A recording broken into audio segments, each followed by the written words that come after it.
ओम नमो भगवते वासुदेवाय नमः। भक्तों, आज इस वीडियो में हम लेकर आए हैं पूर्णमासी व्रत की कथा। अगर आप भी पूर्णमासी का व्रत कर रहे हैं तो आप व्रत कथा अवश्य सुनें। कहते हैं व्रत कथा सुनने से व्रत पूर्ण माना जाता है और व्रत कथा न सुनने से व्रत अधूरा माना जाता है। लेकिन इस बात का ध्यान रखें, अगर आप कथा सुन रहे हैं तो पूरी सुनिए। आधी कथा सुनने से आप पाप के भागी बनते हैं। तो भक्तों, देर न करते हुए पूर्णमासी की कथा का प्रारंभ करते हैं। बोलिए विष्णु भगवान की जय, लक्ष्मी माता की जय। द्वापर युग में एक समय की बात है कि यशोदा जी ने कृष्ण से कहा, हे कृष्ण, तुम सारे संसार के उत्पन्न करता, पोषक तथा उसके संहार करता हो। आज कोई ऐसा व्रत मुझसे कहो जिसके करने से मृत्युलोक में स्त्रियों को विधवा होने का भय न रहे तथा ये व्रत सभी मनुष्यों की मनोकामनाएं पूर्ण करने वाला हो। श्री कृष्ण कहने लगे, हे माता, तुमने अति सुंदर प्रश्न किया है। मैं तुमसे ऐसे ही व्रत को सविस्तार कहता हूँ। सौभाग्य की प्राप्ति के लिए स्त्रियों को 32 पूर्णमासियों का व्रत अवश्य करना चाहिए। इस व्रत के करने से स्त्रियों को सौभाग्य की प्राप्ति मिलती है। ये व्रत अचल सौभाग्य देने वाला एवं भगवान शिव के प्रति मनुष्य मात्र की भक्ति को बढ़ा देने वाला है। यशोदा जी कहने लगी, हे कृष्ण, सर्वप्रथम इस व्रत को मृत्युलोक में किसने किया था? इसके विषय में विस्तार पूर्वक मुझसे कहो। श्री कृष्ण जी कहने लगे कि इस भूमंडल पर एक अत्यंत प्रसिद्ध राजा चंद्रहास से पालित अनेक प्रकार के रत्नों से परिपूर्ण कातिका नाम की एक नगरी थी। वहाँ पर धनेश्वर नाम का एक ब्राह्मण था और उसकी स्त्री अति सुशीला रूपवती थी। दोनों ही उस नगरी में बड़े प्रेम के साथ रहते थे। घर में धन धान्य की भी कमी नहीं थी। उनको एक बड़ा दुख था कि उनके कोई संतान नहीं थी। इस दुख से वह अत्यंत दुखी रहते थे। एक समय एक बड़ा तपस्वी योगी उस नगरी में आया। वह योगी उस ब्राह्मण के घर को छोड़कर अन्य सब घरों से भिक्षा लाकर भोजन किया करता था। रूपवती से वह भिक्षा भी नहीं लिया करता था। उस योगी ने एक दिन रूपवती से भिक्षा न लेकर किसी अन्य घर से भिक्षा लेकर गंगा किनारे जाकर भिक्षा अन्न को प्रेम पूर्वक खा रहा था कि धनेश्वर ने योगी का ये सब कार्य किसी प्रकार से देख लिया। अपनी भिक्षा के अनादर से दुखी होकर धनेश्वर योगी से बोला, महात्मन, आप सब घरों से तो भिक्षा लेते हैं, परंतु मेरे घर की भिक्षा कभी भी नहीं लेते। इसका कारण क्या है? योगी ने कहा कि निसंतान के घर की भीख पतितों के अन्न के तुल्य होती है और जो पतितों का अन्न खाता है वह भी पतित हो जाता है। क्योंकि तुम निसंतान हो, अतः पतित हो जाने के भय से मैं तुम्हारे घर से भिक्षा नहीं लेता हूँ। धनेश्वर ये बात सुनकर अपने मन में बहुत दुखी हुआ और हाथ जोड़कर योगी के पैरों पर गिर पड़ा तथा अंतर्भाव से कहने लगा, हे महाराज, यदि ऐसा है तो आप मुझको पुत्र प्राप्ति का उपाय बताइए। आप सर्वज्ञ हैं, मुझ पर अवश्य ही ये कृपा कीजिए। धन की मेरे घर में कोई कमी नहीं है, परंतु मैं पुत्र न होने के कारण अत्यंत दुखी हूँ। आप मेरे इस दुख का हरण करें, आप सामर्थ्यवान हैं। ये सुनकर योगी कहने लगे, हे ब्राह्मण, तुम चंडी की आराधना करो। घर जाकर उसने अपनी स्त्री से सारा वृतांत कहा और स्वयं तप के निमित्त वन में चला गया। वन में जाकर उसने चंडी की उपासना की और उपवास किया।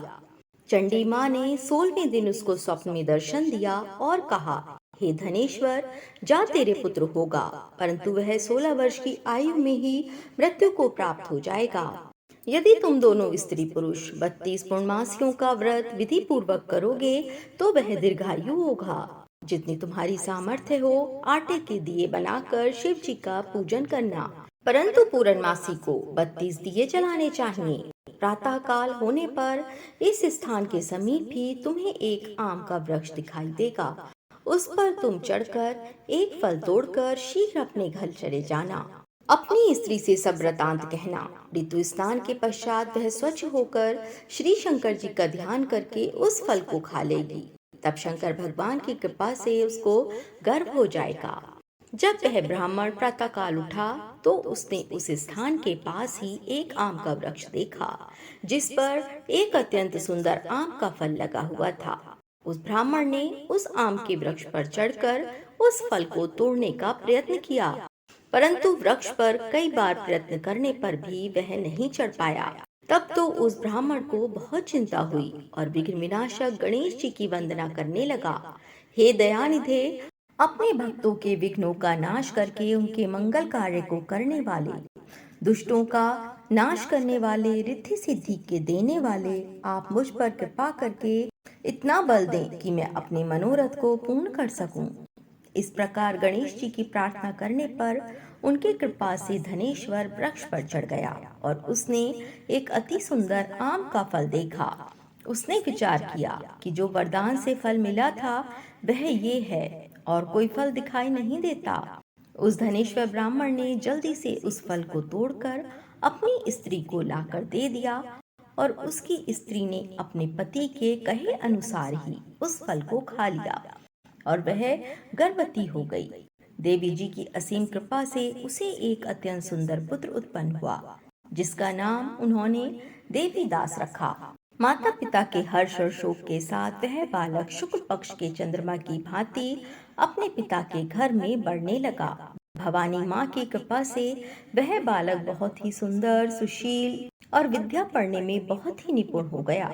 दुर्गा जी की आज्ञा अनुसार उसकी माता ने 32 पूर्णमासी का व्रत रखना प्रारंभ कर दिया था, जिससे उसका पुत्र बड़ी आयु वाला हो जाए।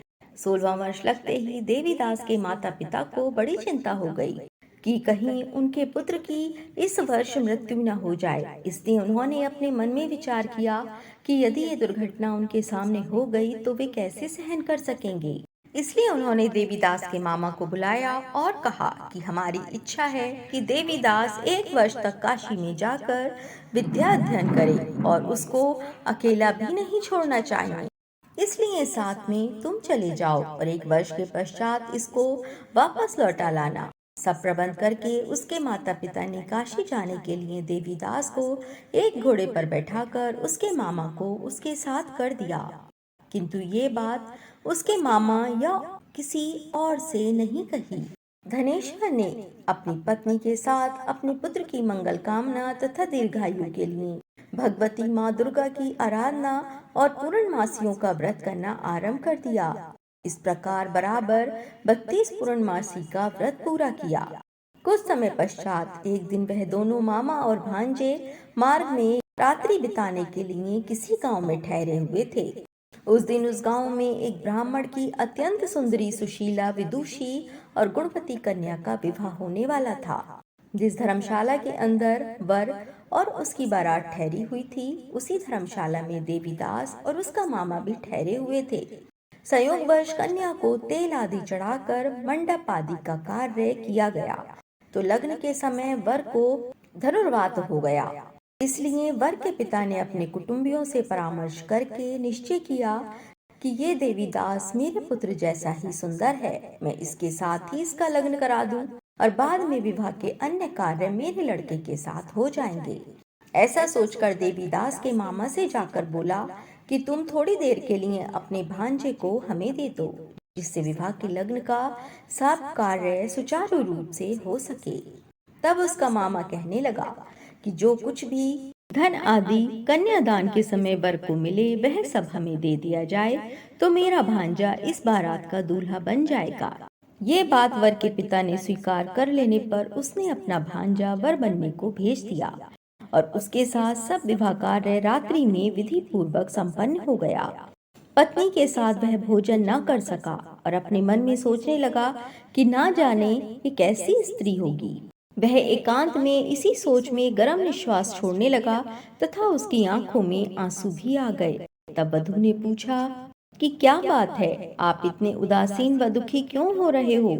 तब उसने सब बातें जो वर के पिता ने व उसके मामा में हुई थीं, उसको बतला दी। तब कन्या कहने लगी कि ये ब्रह्म विवाह के विपरीत कैसे हो सकता है। देव, ब्राह्मण और अग्नि के सामने मैंने आपको ही अपना पति बनाया है, इसलिए आप ही मेरे पति हैं। मैं आपकी ही पत्नी रहूंगी, किसी अन्य की पत्नी मैं कभी नहीं बनूंगी। तब देवीदास ने कहा, देवी ऐसा मत करिए, क्योंकि मेरी आयु बहुत थोड़ी है। मेरे पश्चात आपकी क्या गति होगी, इन बातों को अच्छी तरह विचार कर लो। परंतु वह दृढ़ विचार वाली थी, बोली कि जो आपकी गति होगी वही मेरी भी होगी। हे स्वामी, आप उठिए और भोजन करिए, आप निश्चय ही भूखे होंगे। इसके बाद देवीदास और उसकी पत्नी दोनों ने भोजन किया तथा शेष रात्रि वे सोते रहे। प्रातःकाल देवीदास ने अपनी पत्नी को 3 नगों से जड़ी हुई एक अंगूठी दी, एक रुमाल दिया और बोला, हे प्रिय, इसे ले लो और संकेत समझकर स्थिर चित्त हो जाओ। मेरा मरण और जीवन जानने के लिए एक पुष्प वाटिका बना लो, उसमें सुगंधी वाली एक नव मल्लिका लगा लो, उसको प्रतिदिन जल से सींचा करो और आनंद के साथ खेलो कूदो तथा उत्सव मनाओ। जिस समय और जिस दिन मेरा प्राणांत होगा ये फूल सूख जाएंगे, और जब ये फिर हरे हो जाएं तो जान लेना कि मैं जीवित हूँ। ये बात निश्चय करके समझ लेना कि इसमें कोई संशय नहीं है। ये समझाकर वह चला गया। प्रातःकाल होते ही वहां पर गाजे बाजे बजने लगे, और जिस समय विवाह के कार्य समाप्त करने के लिए वर तथा सब बाराती मंडप में आए, तो कन्या ने वर को भली प्रकार से देखकर अपने पिता से कहा कि ये मेरा पति नहीं है, मेरा पति वही है जिसके साथ रात्रि में मेरा पाणी ग्रहण हुआ था। इसके साथ मेरा विवाह नहीं हुआ है। यदि ये वही है तो बताए कि मैंने इसको क्या दिया। मधुपर्क और कन्यादान के समय जो मैंने भूषण आदि दिए थे उन्हें दिखाए, तथा रात में मैंने क्या गुप्त बातें कही थीं वह सब सुनाए। पिता ने उसके कथनानुसार वर को बुलवाया। कन्या की ये सब बातें सुनकर वह कहने लगा कि मैं कुछ भी नहीं जानता। इसके पश्चात लज्जित होकर वह अपना समूह लेकर चला गया, और सारी बारात भी अपमानित होकर वहां से लौट गई। भगवान श्री कृष्ण बोले, हे माता, इस प्रकार देवीदास काशी विद्या अध्ययन के लिए चला गया। जब कुछ समय बीत गया तो काल से प्रेरित होकर एक सर्प रात्रि के समय उसको डसने के लिए वहां पर आया। उस विषधर के प्रभाव से उसके शयन का स्थान चारों ओर से विष की ज्वाला से विषैला हो गया, परंतु व्रतराज के प्रभाव से उसको काटने ना पाया, क्योंकि पहले ही उसकी माता ने 32 पूर्णिमा का व्रत कर रखा था। इसके बाद मध्याह्न के समय स्वयं काल वहां पर आया और उसके शरीर से उसके प्राणों को निकालने का प्रयत्न करने लगा, जिससे वह मूर्छित होकर पृथ्वी पर गिर पड़ा। भगवान की कृपा से उसी समय पार्वती जी के साथ श्री शंकर जी भी वहां पर आ गए। उसको मूर्छित दशा में देखकर पार्वती जी ने भगवान शंकर से प्रार्थना की कि हे महाराज, इस बालक की माता ने पहले से ही 32 पूर्णिमा का व्रत किया था, जिसके प्रभाव से हे भगवान आप इसको प्राण दान दें। भवानी के कहने पर भक्तवत्सल भगवान श्री शिव ने उसको प्राण दान दे दिया। इस व्रत के प्रभाव से काल को भी पीछे हटना पड़ा और देवीदास स्वस्थ होकर बैठ गया।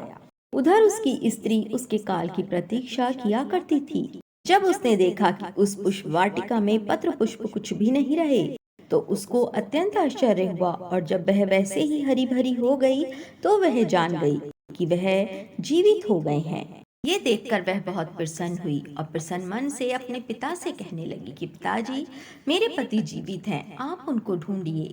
जब 16वां वर्ष व्यतीत हो गया तो देवीदास भी अपने मामा के साथ काशी से चल दिया।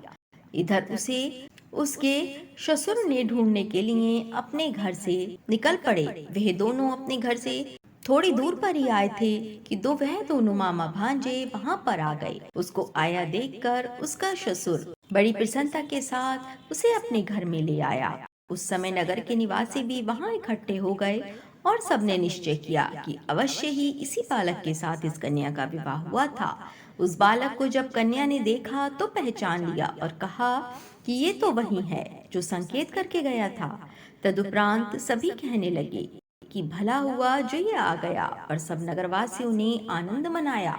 कुछ दिन बाद देवीदास अपनी पत्नी और मामा के साथ अपने ससुर के घर से बहुत से उपहार लेकर अपने घर के लिए निकल पड़ा। जब वह अपने गांव के निकट आ गया तो कई लोगों ने उसको देखकर उसके माता पिता को पहले ही जाकर खबर दे दी कि तुम्हारा पुत्र देवीदास अपनी पत्नी और मामा के साथ आ रहा है। ऐसा समाचार सुनकर पहले तो उन्हें विश्वास ही नहीं हुआ, किंतु जब और लोगों ने भी आकर उनकी बात का समर्थन किया तो उनको बड़ा आश्चर्य हुआ। लेकिन थोड़ी देर में देवीदास ने आकर अपने माता पिता के चरणों में अपना सिर रखकर प्रणाम किया और उसकी पत्नी ने अपने सास ससुर के चरणों को स्पर्श किया। तो माता पिता ने अपने पुत्र और पुत्रवधू को हृदय से लगा लिया और दोनों की आंखों में प्रेम के आंसू बह चले। अपने पुत्र और पुत्रवधू के आने की खुशी में धनेश्वर ने बड़ा भारी उत्सव किया और ब्राह्मणों को भी बहुत सी दान दक्षिणा देकर प्रसन्न किया। श्री कृष्ण जी कहने लगे कि इस प्रकार धनेश्वर 32 पूर्णिमाओं के व्रत के प्रभाव से पुत्रवान हो गया। जो भी स्त्रियां इस व्रत को करती हैं, वे जन्म जन्मांतर में वैधव्य का दुख नहीं भोगती और सदैव सौभाग्यवती रहती हैं। ये मेरा वचन है, इसमें कोई भी संदेह नहीं है। ये व्रत पुत्र पौत्रों को देने वाला तथा संपूर्ण मनोकामनाओं को पूर्ण करने वाला है। 32 पूर्णिमाओं के व्रत करने से व्रती की सब इच्छाएं भगवान शिव जी की कृपा से पूर्ण हो जाती हैं। बोलिए शंकर भगवान की जय, विष्णु भगवान की जय, कृष्ण भगवान की जय, माता लक्ष्मी की जय। भक्तों, अगर आपको हमारी वीडियो अच्छी लगी हो तो ऐसे ही अन्य जानकारी के लिए आप हमारे चैनल को सब्सक्राइब करें, वीडियो को लाइक करें और शेयर करें। ओम श्री विष्णुवे नमः। जय जय श्री राधे।